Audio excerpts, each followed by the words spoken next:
ईशान्य भारतातील एका राज्यामध्ये नुकताच एक शपथविधी झालेला आहे.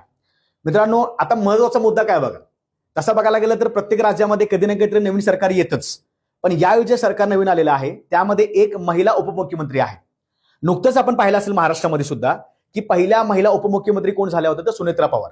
आता लक्षात ठेवा, मणिपूर त्या राज्याचं नाव आहे. मणिपूर सरकारचा नुकताच शपथविधी झालेला आहे. यात आपण थोडक्यात काही गोष्टी बघूया.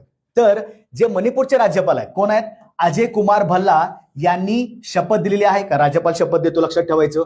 नवीन मुख्यमंत्री कोण आहेत, तर बीजेपीचे युमनम खेमचंद सिंग असं त्यांचं नाव आहे.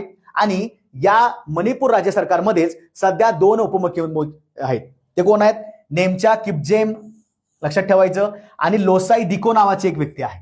आता ह्या ज्या नेमच्या किपजेन आहेत, तर लक्षात ठेवा, याच नेमच्या किपजेन मणिपूरच्या पहिल्या व देशातील एकूण 9व्या महिला उपमुख्यमंत्री आहेत.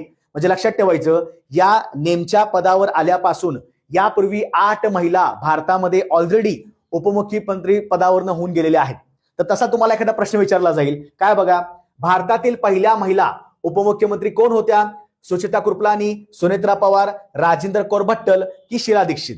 याचं बरोबरचं जे उत्तर आहे ते मला कमेंटमध्ये टाकून द्या. मी 1-2 दिवसानंतर तुम्हाला एक सविस्तर सुद्धा माहिती त्याच्यामध्ये देतो की आतापर्यंत किती किती महिला झालेल्या आहेत. आणि सुनेत्रा पवार बऱ्याच लोकांना असं वाटतं, पण त्या कितव्या महिला उपमुख्यमंत्री आहेत, या सविस्तर गोष्टी आपण करूया. व्हिडिओ आवडल्यास नक्की लाईक करा, शेअर करा आणि सबस्क्राईब सुद्धा करा. जय हिंद.